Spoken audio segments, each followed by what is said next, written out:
जय हिंद साथियों, आज मैं आप लोगों को एक इंटरेस्टिंग स्टोरी सुनाना चाहता हूँ। हिस्ट्री में एक वाक्य आता है कालिदास जी को लेकर। आप कुछ लोग कहेंगे वो हिस्ट्री में थे नहीं थे, मैं इस विवाद में नहीं पड़ता। फिलहाल मैं आपको एक स्टोरी सुनाना चाहता हूँ कालिदास जी के ऊपर। तो कालिदास जी के बारे में बात करते हैं। तो कालिदास जो शुरू से जो है वो इतने इंटेलिजेंट नहीं थे, इतने बड़े विद्वान नहीं थे, जो और इन्हें महाकवि कहा जाता है, वो इतने बड़े विद्वान शुरू से नहीं थे।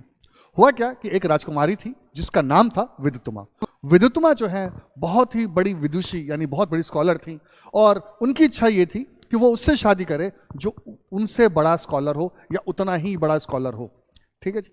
अब क्या हुआ कि बड़े बड़े देशों से जो है लोग आए, बड़े बड़े विद्वान आए, बट कोई भी उनको डिबेट में, जिसको हमारे परंपरा में कहा जाता था शास्त्रार्थ, तो उसमें कोई उनको हरा नहीं पाया, डिबेट में कोई उनको हरा नहीं पाया, और सभी हार के जा रहे थे। अच्छा, दो स्कॉलर्स के बीच में अगर कोई डिबेट कंपटीशन हो, एक हारा एक जीता, यही तो होता है।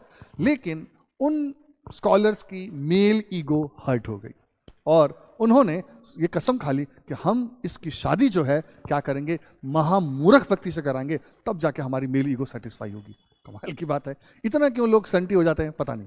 एनीवे, अब सवाल ये था कि ऐसा महामूर्ख ढूंढा कहाँ जाए। तो ये लोग भी ढूंढने निकल गए अलग अलग जगह जो है। ठीक है, तब देखा कि एक व्यक्ति जो था वो जिस पेड़ पे की डाली पे खड़ा था उसी को काट रहा था। सबने कहा कि इससे बड़ा मूर्ख हमें नहीं मिल सकता। तो फिर क्या हुआ जी, उसको बुलाया, पूछा क्या नाम है, कहता कालिदास। कहता काली शादी करोगे, कहता हाँ। कहता राजकुमारी, कहता हाँ हाँ भाई, कोई भी चाहेगा, सुंदर राजकुमारी मिल जाए, क्या दिक्कत है। एनीवे, अब क्या हुआ, कहा कि यार इसका थोड़ा मेकओवर करना पड़ेगा वरना राजकुमारी एक मिनट पकड़ लेगी। तो कालिदास को बोला कि ऐसा है, हम आपको जो है भगवा वस्त्र पहना देते हैं, राम राम जिस पे लिखा होगा, और आप वहां जाना और चुपचाप रहना, कुछ मत बोलना। हम उनको बोलेंगे कि आज आपका मौन व्रत है।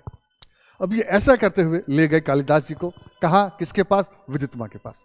विदुत्तमा ने कहा हाँ जी क्या करना है। कहते इनसे डिबेट कीजिए, ये जो है हमारे गुरु हैं और आप अगर इनको हराओ तो माने। विदुत्तमा ने कहा ओके, कोई प्रॉब्लम नहीं है। तो कहा कि डिबेट कैसे होगी। कहते कि आज इनका मौन व्रत है। तो कहते फिर तो डिबेट पॉसिबल ही नहीं है। कहते लेकिन ये इशारों से बात कर लेंगे। कहा चलो जी ठीक है, इशारों से बात करेंगे। तो विदुत्तमा ने ठीक है इशारा किया, तो उसने एक उंगली दिखाई। कालिदास को लगा कि ये कह रही है कि मैं तेरी एक आंख फोड़ दूंगी। कालिदास ने कहा कि अगर आप मेरी एक आंख फोड़ोगे तो मैं आपकी दोनों आंखें फोड़ दूंगा। और जो साथ में जो विद्वान बैठे थे उन्होंने अपनी फील्डिंग जताई और कहा वाह वाह वाह वाह वाह वाह। आपने कहा कि ईश्वर जो है वो एक है, बट हमारे गुरुदेव कहते हैं कि एक नहीं, वो दो रूपों में है, आत्मा और परमात्मा। एनीवे, जो भी है ठीक है, स्कोर जो है 1-0 हो गया कालिदास जी के फेवर में। फिर बहुत सोचकर विदुत्तमा ने अपना हाथ ऐसे किया। ठीक है, तो कालिदास को लगा कि ये कह रही है कि मैं तेरे को थप्पड़ मारूंगी। तो कालिदास ने कहा कि अगर तुम मुझे थप्पड़ मारोगी तो मैं तुम्हें मुक्का मारूंगा। तो जो साथ में जो बैठे विद्वान थे उन्होंने कहा वाह वाह वाह वाह वाह वाह। आपने कहा ये संसार जो है, ये संसार जो है 5 तत्वों का बना हुआ है, भूमि, अग्नि, पृथ्वी, वायु, आकाश। पर हमारे गुरुदेव कहते हैं कि 5 तत्वों का नहीं, 5 तत्वों को मिलाकर है। स्कोर 2-0 हो गया और मैडम हार गई और शादी हो जाती है विदुत्तमा की, किसके साथ, कालिदास जी के साथ। अब क्या होता है, वो जो उनके जो तथाकथित चेले थे उन्होंने कालिदास को समझाया कि सुनो ठीक है, आपकी जो वेडिंग नाइट है उसमें जो है आपने एक बार भी चूनी करना, बोलना है कि मेरा क्या है, मौन व्रत है। ठीक है, उसके बाद अगले दिन देखेंगे क्या होगा क्या नहीं होगा। तभी क्या हुआ कि अचानक एक ऊंट आ गया जी, और ऊंट को देखने के बाद कालिदास ने कहा उठ रहा उठ रहा। और कमाल की बात है इस स्टोरी में कि विदुत्तमा को समझ में आ जाता है कि मेरे पति को जो है संस्कृत बोलनी नहीं आती है। जैसे आजकल इंग्लिश पैमाना है, उस समय संस्कृत होता था पैमाना कि भाई आप स्कॉलर हैं या नहीं है। विदुत्तमा को बहुत गुस्सा आया और उन्होंने कालिदास को जो है अपने घर से निकाल दिया।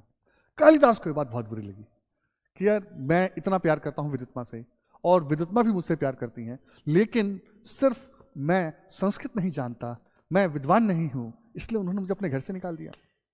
कहा ठीक है, अगर संस्कृत ही प्रेम का आधार है तो मैं संस्कृत को सीखूंगा। और आपको जान के ताज्जुब होगा, उन्होंने बहुत ही मेहनत की।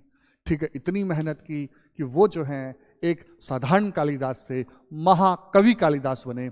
और उन्होंने संस्कृत में इतनी मेहनत की, ऐसी ऐसी रचनाएं रची जो आज भी एक कीर्तिमान है। आज भी कोई उनका सानी नहीं, कोई उनके सामने नहीं आता। तो इससे आप लोग क्या सीखते हैं, इससे सीखते हैं कि कोई कितना भी साधारण विद्यार्थी हो, जैसे आजकल एक ट्रेंड चला है, अरे भाई तुम जो ना आईएएस मटेरियल नहीं हो, ठीक है, तो कोई आपको कितना भी कहे, अगर आप कन्विंस हैं, आप मेहनत कीजिए, और मेहनत करने से ही आप जो है जब साधारण कवि, साधारण पर्सन जो है कालिदास बन सकते हैं, महान कालिदास बन सकते हैं, महाकवि कालिदास बन सकते हैं। ये तो क्या एग्जाम है, आराम से इसे क्लियर कर सकते हैं। बस आप क्या करें, इसको एक जॉब मानकर जो है, दिल लगाकर जो है इसकी तैयारी कीजिए, और आपको सफल होने से कोई नहीं रोक सकता। और आपको तो पता ही होगा 14 जनवरी से जो है नोटिफिकेशन आ रहा है, तो किसी चीज़ का वेट ना करें, जल्दी से जल्दी अपने डॉक्यूमेंट्स पूरे रखें, और 14 जन को जो है अच्छे से नोटिफिकेशन को पढ़ने के बाद, ठीक है, आप फॉर्म को जल्दी से भर दीजिए। और अगर आपको कोई दिक्कत आए तो ये जो नंबर फ्लैश हो रहा है यहाँ पर जो है आप कॉल करके जो है अपनी प्रॉब्लम का सॉल्यूशन दूर कर सकते हैं। और लास्ट नॉट लीस्ट, अगर आप हमें जो है अपनी इस तैयारी में अगर आपको किसी गाइडेंस की आवश्यकता है तो आप हमारे कोर्स को ज्वाइन कर सकते हैं, और हमारे ऐप को भी डाउनलोड कर सकते हैं और अपनी प्रिपरेशन को शुरू कर सकते हैं। Thank you very much, God bless you, जय हिंद।